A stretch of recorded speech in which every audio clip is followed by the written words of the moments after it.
Welcome to the episode 4 of Calisthenics programming. In the previous one we discussed the topic of exercise selection, how to apply the principle of specificity and what features the exercise should have to be worth adding to our program. As we know how to set goals, we know the basic variables of programming and we can choose the right exercises, it's time to dive in the mysterious and often misunderstood topic of periodization. As calisthenics athletes, how to organize our training on a weekly, monthly and yearly basis, and which type of periodization should we use, if something like that even exists. Enjoy!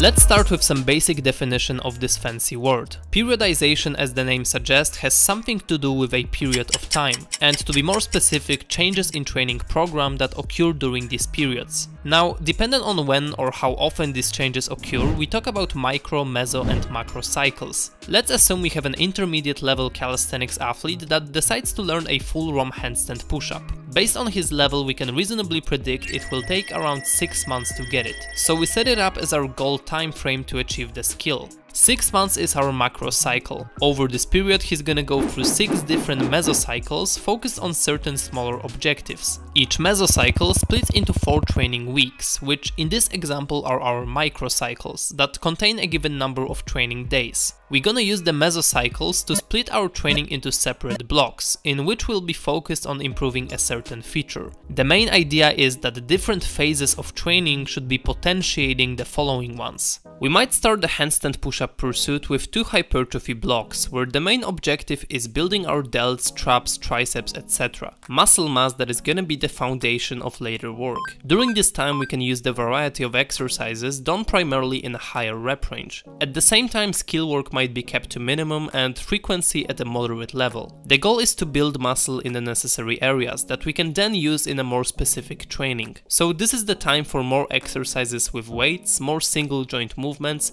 and, for example, some conventional bodyweight stuff like dips or push-ups. Later on we can go through the strength phase for another 2 cycles where the rep ranges go a bit down, exercises get a bit more specific and we start introducing more and more actual skill work. So it's time for things like wall handstand push-ups, pike push-ups, handstand push-up negatives and some other specific exercises that due to the technical aspects are more suitable for lower rep ranges. After that, optionally we can put our training on skill phase, where the specificity goes up significantly, frequency might be higher, rest pauses longer, and having the muscle and strength base we can get closer and closer to actually attempting the skill. Because our training, just like most bodyweight athletes, does not compete, this phase is not something crucial, like I mentioned, rather optional. Unlike in other strength sports, we don't have any external pressure telling us when the performance has to be the highest, and so after strength phase we can just get back and repeat the whole process. But I think in the case of handstand push-up it makes more sense because the skill component of this move is pretty high in comparison to some other ones. Now, the logical order of sequential phases is important. You may ask why not to go through strength phase first, then hypertrophy and then skill, or any other way. Some of the qualities potentiate others better and most importantly the adaptations gained last for a longer time and can be preserved easier.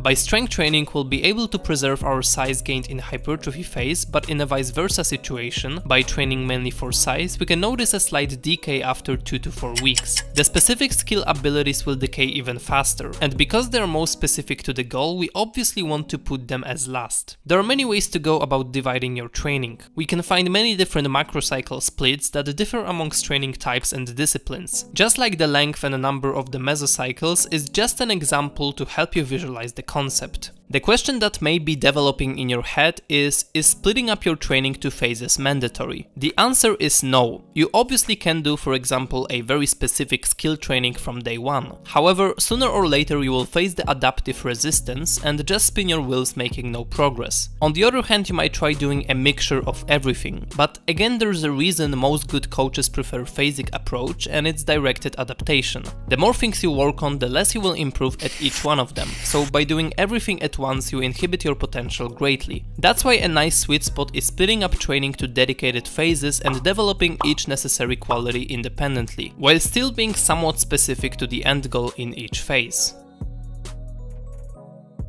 Alright, so as we have that and we clarified the time component of periodization, let's take a closer look at the changes that occur. What changes exactly can we make to our program over time to emphasize different qualities? Simply put, there are three main components of training program. Undulation, which is basically change in volume, intensity, or both. Linearity, referring to progression, so linear increments in a given training factor. And variation, which refers to changing the exercises. Each one of these components occurs in most training programs. What usually differs them is to which degree and how often they occur. Let's take an example of weighted pull-up. Assume we do 2 workouts per week. Each time we train, we add a little bit of resistance, which means every single day the intensity rises linearly. In this program, linearity happens on a daily basis. Now, let's say we stopped progressing and adding weight so often is not possible anymore. We decide to make one training of the week heavier and the second lighter in terms of weight we use. By the same token, we add the daily undulation, which is the change in intensity and volume that doesn't happen linearly. We still add weight to each following workout, but this time, because of our structure, linearity occurs on a weekly and not daily basis. After a full month of training, we observe the progress gets very hard to continue. So our next month we switch up from pull-ups to chin-ups and repeat the whole process. By this reasoning, when it comes to our pull-up training, we include variation on a monthly basis.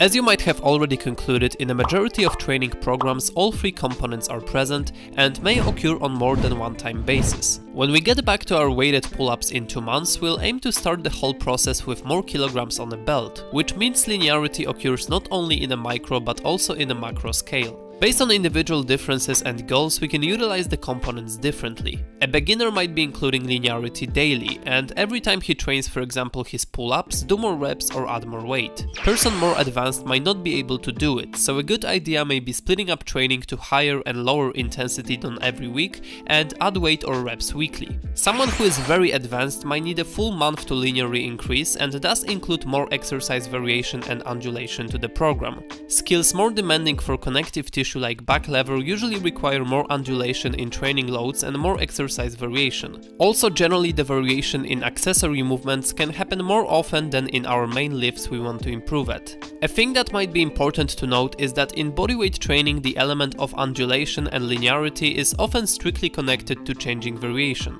In strength phase we might daily undulate by one day doing pike push-ups for 5 to 7 reps and the other day wall handstand push-ups for 2 to 4 reps. We might also progress weekly by changing variation slightly and adding more range of motion in our exercises. So it's progressing linearly every week by using variation.